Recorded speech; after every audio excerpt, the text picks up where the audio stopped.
আমার কে বাহিবে আরে গো এ ভরা যৌবনে তোরি কে বহিবে আর গো ওয়ে ভরা জৈবনে তোরি তোরি কে বহিবে আর গো এ ভরা জৈ বনের তোরি মাগো আপনারা জানেন যৌবনে মরিলে পতি নিভে যাই যৌবনের বাতি ও গো জৈবনে মরিলে পথে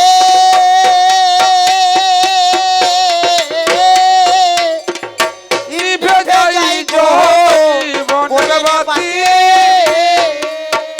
ও তার দিবসেতে হয় গো রাতি রাত কাটানো হার গো এ ভরা যৌবন তোরি কে বহিবে আর গো এ ভরা বনের তোরি স্বয়ং কৃষ্ণ বলছে উত্তরা তুমি কেন না মা তোমার স্বামী মরে নাই বলছে মরে নাই তো কে বলছে মরে নাই বলছে তুমি দেখবে বলছে হ্যাঁ আমি দেখবো তো তুমি আকাশ পথে তাকাও আকাশের দিকে তাকিয়েছো তখন বলছে দেখতে পাচ্ছ তো বলছে, হ্যাঁ মামা গো ওই তো আমার স্বামী গট গট করে উপর দিকে হেঁটে যাচ্ছে বলছে চিনতে পারছো বলছে হ্যাঁ তোমার স্বামী কার কাছকে গেল বলছে 27টে মেয়ে দাঁড়িয়ে আছে আচ্ছা তারপরে কি করছে তাদেরকে শীতে সিঁদুর পরাইছে সত্যি বলছো তো তো হ্যাঁ তারা সাদা শাড়ি পরেছিল তাদেরকে সব ছাপা শাড়ি পরাইছে আর কি দেখছো তাদের হাতে শেখা লোহা পরিয়ে দিচ্ছে তোমার স্বামী বটে তো বলছে হ্যাঁ ওইটাই আমার স্বামী বলছে মা গো তোমার স্বামীও নয় তুমি অভিনয় মন্ত্রে এসেছো মা কারণ ওটা স্বামী তোমার নয় ও হচ্ছে আকাশের চন্দ্রদেব আকাশের চন্দ্র দক্ষ রাজা 27টে মেয়েকে বিয়ে করেছিল রোহিণীকে বেশি ভালোবাসতো যার জন্যেই দক্ষ রাজা অভিশাপ দিতে যাও তুমি মর্তকুলে মানুষকুলে জন্মগ্রহণ করো সেই চন্দ্রদেব ছুটে গিয়ে শিবের পায়ে ধরে তার জন্য শিবের কপালে চাঁদ আছে শিব বলছে কোনো চিন্তা নাই তুমি চলে যাও তোমার 16 কলা যেদিন পূর্ণ হবে তোমাকে আবার ফিরে আনিব ও তোমাকে আবার ফিরে আনবো আনন্দে একবার হরি হরি বলো ওরে তোমাকে আবার ফিরে আনবো ভাই তুমি বিশ্রী করে বলো না সত্যি করে বলো বুঝতে পারছো না কোনখানে বুঝতে পারছো না যে কর্ণ দৈরথ সমরে অর্জুনের সঙ্গে যুদ্ধে কৃষ্ণের সারথি কৃষ্ণ অর্জুনের সারথি অর্জুন মারতে পারছে না কৃষ্ণ বলছে ওই দেখো ওর পিঠে আঘাত না করলেও মরবে না যেই পিঠে বান মেরেছে আর কর্ণ মা বলে চিৎকার করেছে হস্তিনা থেকে মা কুন্তি শুনতে পেয়েছে কুন্তি ছুটে চলে এসেছে এসে কর্ণকে কোলে করে নিয়েছে দিয়ে কর্ণকে কান ছিনিয়ে যুধিষ্ঠির ভীম অর্জুন নকুল সহদেব সবাই দেখছে কি কি ব্যাপার আমাদের মা কর্ণকে নিয়ে কাঁদছে কেন যুধিষ্ঠির পার্টি করে পঞ্চপাণ্ডব চলে এসছে সে বলছে মা কর্ণ যে আমাদের মহাশত্রু সে বধ হয়েছে তুমি কাঁদছো কেন বলছে শত্রু নয় কর্ণ আমার যৌবনের প্রথম ফসল তোদের জন্মের আগে কর্ণ আমার জন্ম নিয়েছে বলছে কি করে জন্ম নিল বলছে আমি একদিন সূর্যদেবের তপস্যা করেছিলাম দুর্বাসা মুনি আমাকে সূর্যদেবের তপস্যা করার মন্ত্র দিয়েছিল সূর্যদেব সন্তুষ্ট হয়ে বলেছিল তুমি যা চাইবে তুমি তাই পাবে আমি পরীক্ষা করার জন্য বলেছিলাম যে যে জিনিস অসাধ্য কর্ম সাধন হবে না সেই জিনিসটা আমাকে দাও বলছে কি নেবে বলছে কুমারী অবস্থায় অক্ষত অবস্থায় অজনী সম্ভাবা আমাকে একটি পুত্র দান করো কান দিয়ে একটি সন্তান প্রসব হলো অবাক হয়ে গেলাম আজ আমার পাল্লাদার বলছেই সূর্যের সঙ্গে কুন্তি রমণ করেছিল হারে হারামজাদা এই বিজ্ঞানে বলছে পৃথিবীর চেয়ে 13 লক্ষ গুণ বড় সূর্য সূর্যের কাছে কেউ যেতে পারে না তোদের বৈজ্ঞানিকগুলোকে যেতে পারে কারণ চাঁদে তো যেতে সূর্যের কাছে একবার যেতে বল কেন সূর্য হচ্ছে জ্বলন্ত অগ্নিপিণ্ড, পৃথিবীর চেয়ে 13 লক্ষ গুণ বড়। সে রমণ করতে পারে, রমণ করে নাই, তার বরে তুষ্ট হয়েছিল। যে বর দিয়েছিল সেই বরে কর্ণ হয়েছিল। কুমারী অবস্থায় সন্তান নিয়ে কি করে যাবে? তাই অধীরথ সূত্রধর গঙ্গার জলে দাঁড়িয়ে বলছে, হে ভগবান, আমাকে একটি পুত্র দিও, আমাকে একটি সন্তান দিও।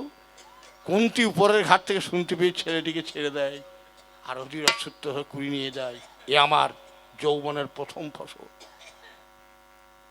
যুধিষ্ঠির বলছে, মা তুমি আগে বললে না, তাহলে তো মারতাম না আমাদের দাদাকে, এর জন্য তুমি দেই, তুমি গোপন করেছিলে কেন? বলছে, লোক অপবাদের ভয়ে। বলছে, আজ থেকে আমি বলবো, আমি তোমাদেরকে নারী জাতিকে অভিশাপ দেবো, মেয়েদের পেটে কোনোদিন গোপন কথা থাকবে না। যুধিষ্ঠির অভিশাপ, সেদিন থেকে মেয়েদের পেটে গোপন কথা থাকে না। এইবার কর্ণ তখন মরে নাই, টিপ টিপ টিপ টিপ করে তাকাইছে মার দিকে। আর মাকে বলছে, মা আমি তো ভাই জন্মমাত্র তোমার চুমু খাইনি, একবার আমাকে চুমু দাও। মা কুন্তী কাঁদছে, পঞ্চপাণ্ডব কাঁদছে, কর্ণের স্ত্রী পদ্মা কাঁদছে, কর্ণের ছেলে বিশ্বকেতু কাঁদছে, কুরুক্ষেত্র রণে সবাই কাঁদছে। কৃষ্ণ তখন কারতে দাঁড়িয়ে আছে, দেখছি আমি বা কারতা থেকে কি করব। কৃষ্ণ পার্টি পার্টি করে কর্ণের মাথার কাছে এসছে। কর্ণ বলছে, হে গোবিন্দ, তুমি এসেছ? তো হ্যাঁ প্রভু। হ্যাঁ কর্ণ, আমি এসেছি। বলছে, প্রভু তুমি না ডাকতে এসেছ? তুমি আর কিছু নেবে? বলছে, কেন? তুমি একদিন আমার দুয়ারে গিয়েছিলে ব্রাহ্মণের বেশ ধরে, তুমি বলেছিলে আমার ছেলে বিশ্বকেতুর কাটা মাংস খাবো। আমরা স্বামী স্ত্রীতে আমার ছেলেকে কেটে তার মাংস রান্না করে তোমাকে খাইয়েছি, আর কিছু নেবে? দেবরাজ ইন্দ্র একদিন আমার জন্মগত কবচ কুণ্ডল চেয়েছিল, তাও আমি দিয়ে দিয়েছি। আর কিছু আমার নেবে? আমার তো আর কিছু নয়, আছে কেবল নয়নের জল, আর আছে আমার কর্মফল, তাও নেবে? বলছে, একটা জিনিস আমাকে দাও। কি নেবে কৃষ্ণ? কর্ণের দুটি দাঁত ছিল সোনা দিয়ে বাঁধানো। বলছে, ওই সোনার দাঁত দুটি আমাকে দাও। কর্ণ বলছে, প্রভু হে গোবিন্দ, তোমাকে সোনার দাঁত দেবো, দাঁতে তো রক্ত লেগে আছে, মুখে ঝলকে ঝলকে রক্ত বেরোচ্ছে, দাঁতে রক্ত লেগে আছে। কৃষ্ণ বলছে, আমি দাঁত ধুইয়ে নেব। কর্ণ বলছে, ধোবে? বলছে, হ্যাঁ আমি ধুইয়ে নেব। বৃষ্টির জল ধুলে হবে না, পুকুরের জল ধুলে হবে না, সাগরের জল ধুলে হবে না, শিশিরের জল ধুলে হবে না, গঙ্গার জল ধুলে হবে না, বলো তুমি কিসের নেবে? চোখের জল ধুলে হবে না। কর্ণ তখন বলছি, পুকুরের জলে, বৃষ্টির জলে, নদীর জলে, খালের জলে, বিলের জলে, কোনো জলে ধোয়া হবে না। কর্ণ দাঁত দুটিকে তুলে দিয়েছে, ডান হাতে করে দাঁত দুটি নিয়েছি, আর কৃষ্ণের চোখে দর দর দর করে জল পড়ছে। কর্ণ বলতে, হে ভগবান, আমার জীবন আজ সফল হলো, আজ গোবিন্দের নয়নে ঝরে পড়ল। গোবিন্দর নয়নে ঝরে পড়ল। কর্ণকে বলছে, কৃষ্ণ বলছে, কর্ণ তুমি তো কোনোদিন আমাকে কিছু চাওনি, একটা কিছু চাও। তো আমাকে চাইবো? তো যে হ্যাঁ তুমি যা চাইবে তোমাকে চাই দেবো। বলছে, প্রভু আমি তো মরিয়ে দেবো, তার আমার এই নশ্বর দেহখানা তুমি যেন সৎকার করো। কৃষ্ণ বলছে, কথা দিলাম তোমার দেহটা আমি সৎকার করব। তো যে হে গোবিন্দ, আমার দেহটা যেখানে চিতা জ্বলবে সেই চিতাতে কোনোদিন যেন কোনো লোক না পড়ে। বলো তুমি কোথায় চিতা জ্বালবে? কর্ণ মারা গেল, স্বয়ং কৃষ্ণ বাঁ হাতে চিতা জ্বলে দিল, ডান হাতে করে কর্ণকে তুলে বলতে, হে জগৎবাসী গণ, তোমরা তাকিয়ে দেখো, কর্ণ আমার অর্জুনের চেয়ে শ্রেষ্ঠ ভক্ত, যে আমাকে নিজের ছেলেকে টেনে দিয়েছে, কবচ কুণ্ডল ইন্দ্রকে দান করেছে। কর্ণকে আমি বাঁচাতে পারলাম না। ওর আছে মাতৃ অভিশাপ, ওর আছে গুরুর অভিশাপ, ওর আছে বসুমতির অভিশাপ, অভিশাপের জলদীপ্ত হয়ে গেল। তাই ওকে বাঁচাতে পারলাম না, নিজের দেহ দাহ করলাম। প্রেমানন্দে একবার হরি হরি বল, প্রেমানন্দে একবার হরি হরি বলো। আমার কাছে বন্ধু শুনে, ওরে প্রেমানন্দে একবার হরি হরি বলো। মহাভারতে কোনখানেতে খারাপ লেখা আছে ভাই? ওরে দিলে না দারা না দারা না না।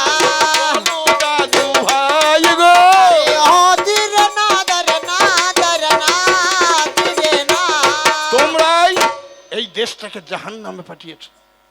আমরা একদিন পড়েছি, স্কুলে যখন পড়তাম তখন বাংলাদেশ কবিতা ছিল একটা, আপনারা পড়েছেন, সত্যেন্দ্রনাথ দত্তের লেখা।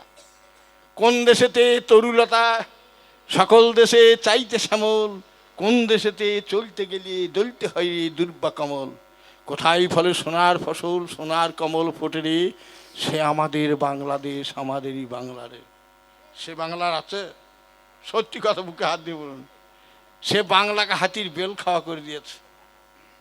তরুলতা নাই, গাছপালা শেষ করে দিয়ে এখন সালোরা বলছে গাছ লাগাও, গাছকে কেটে শেষ করে দিয়ে সুন্দরবনও কাটতে লেগেছে, দিয়ে এখন বলছে গাছ লাগাও। কোন দেশেতে চলতে গেলে দলতে হয় দিয়ে দুর্বা কমল, দুর্ব ঘাসের উপর পা দিতে হয়। এখন যা প্রধানমন্ত্রী সরকার ঢালাই দিয়েছে, বাবার ক্লাস দুর্ব ঘাস বেরিয়ে যাবে না, বেরিয়ে যাবে? তাহলে সেই কবিতা এখন আর শোভা পাবে না। এখন তোমার যা বর্তমান যা বাংলার অবস্থা, এই কবিতারই শোভা পাবে। কোন দেশেতে আইন কানুন সকল দেশে চাইতে সেরা, কোন দেশেতে পথে ঘাটে ঘুরিয়ে বেড়ায় সিআইডিরা, কোথায় চলে কালোবাজারি কালো মারিকি লোটেরে, সে আমাদের বাংলাদেশ আমাদেরই বাংলারে। কোথায় নেতা দেন উপদেশ হাত পেটা খাও দিন রাতে, নাই বা পেলে ন্যায্য বেতন কি বাতাতে যায় আসে, কোথায় চলে গরিবী শোষণ ধনীর তোষণ চলে রে, সে আমাদের বাংলাদেশ আমাদেরই বাংলাদেশ। বলে হারি হে, তোদের এত পার্টি বেরিয়েছে যে পার্টি পার্টি করে শেষকালে পার্টি পর্যন্ত রাখার জায়গা নাই।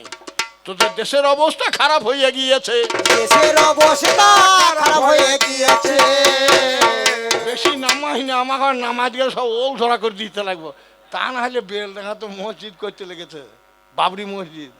যে বাবরি মসজিদের জন্যে ভারতবর্ষের তোলপাড় হয়ে রাম মন্দির ভেঙে গেল, সেই বাবরি মসজিদ করতে গিয়েছে, বন্ধ করে দিয়েছে কালকে খবরে, হাইকোর্ট বন্ধ করে দিয়েছে, কেস চলছে, ওই কেস চলতে চলতেই চলে যাবে।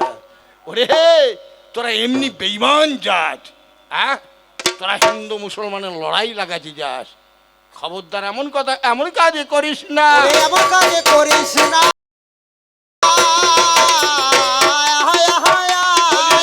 আমার কালো সোনা এমন কাজ করিস না। আমার কালো সোনা এমন কাজ করিস না। আমি আমার কাছে শুনে যাবো কোথায়? দিলে না দাঁড়া না দাঁড়া না না। শোনো আমার যাই গো। আরে ও দিলে না দাঁড়া না দিলে না দিলে না। বলবো ভগবান মানি না, ওরা ভগবান মানে না, হ্যাঁ, দেবদা মানে না, গুরু গোবিন্দ মানে না, বলছে আমাদের মাতৃভক্তি কত, বাবা মায়ের প্রতি খুব ভক্তি। তাহলে বৃদ্ধাশ্রমটা কেন খুলি তো বলতো, কাদের লেগে? বৃদ্ধাশ্রম বুড়ো বাবা আর মাগুলাকে নিয়ে যে সেই বৃদ্ধাশ্রমে ভরি নিয়ে আসে, তো লাজ লাগে না বলতে? হ্যাঁ, এবার বলছে সতীদাহ প্রথা তুলে দিয়েছি, খুব বাহাদুরি কাজ করেছিস।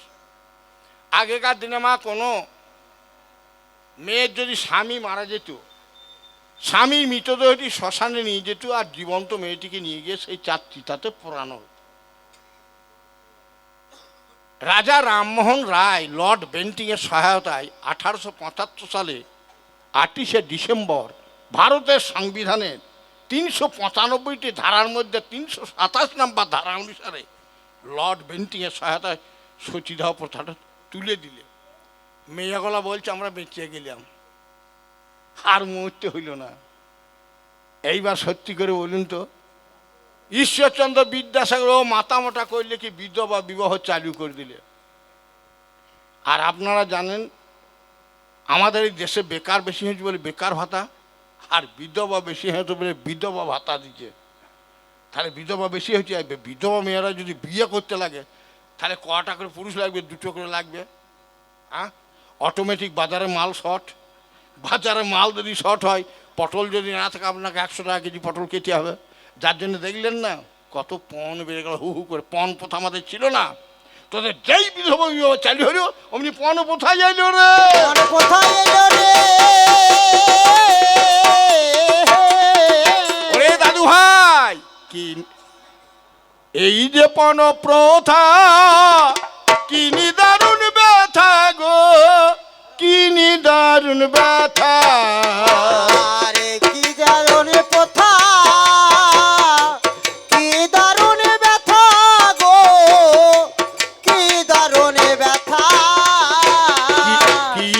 দারুণ ব্যথা গো কিনি দারুণ ব্যথা এই যে পণ প্রথ কিনি দারুণ ব্যথা গো কিনি দারুণ ব্যথা আজ তাকিয়ে দেখো বধুর বুকে কত জ্বালা পনের নির্যাতন পনের লাগি জীবন নষ্ট কত নারী গুণে গো কত নারী গুণে বাস্তু ভিটে বিক্রি করে কাঁদে পিতা মাতা তিনি দারুণ ব্যথা ব্যথা গো কি দারুণ ব্যথা নাজি ভাই 1947 সালে 15ই আগস্ট ভারত স্বাধীন করেছো স্বাধীন দেশের স্বাধীনতা কেমন করে হলো মায়ের জাতির মাতৃত্বকে দূরে ফেলে দিল লোগো দূরে ফেলে দিল ওরে কেউ বুঝে না নারীর বেদন চলিছে অগ্নিচিতা কি দারুণ ব্যথা গো কি দারুণ ব্যথা মাননীয় সুধী সমাজ আপনাকে যদি জিজ্ঞেস করি আপনি কেমন আছেন সুখী আছি বলতে পারবেন কোন রকম চলে যাচ্ছে সংসার সুখের হয় রমণীর টাকা পণ নিয়েছ তোমার সংসার সুখের হবে নারীর প্রেমে জগৎ ভরা বোঝে না নারীর মরণ টাকার লোভে বিষাদ সাজে পালে না কো ধর্ম ও পালে না কো ধর্ম আবার পনের টাকা বাকি পড়লে করিছে বধূ হত্যা তিনি কি দারুণ ব্যথা গো কি দারুণ ব্যথা ভাই কি শান্তি পেয়েছো তোমরা সচিব হবতা তুলে দিয়ে বলি তোমাদের কোনো শান্তি নাই ভাই কোনো শান্তি নাই ভাই আয় আয় আয় আয় আয় বলছে, আমরা বিজ্ঞানের জোরে ট্যাক্সিতে চলে যাচ্ছি হ্যাঁ কাপড় মাপে মিটারে রাস্তা মাপে ফিটারে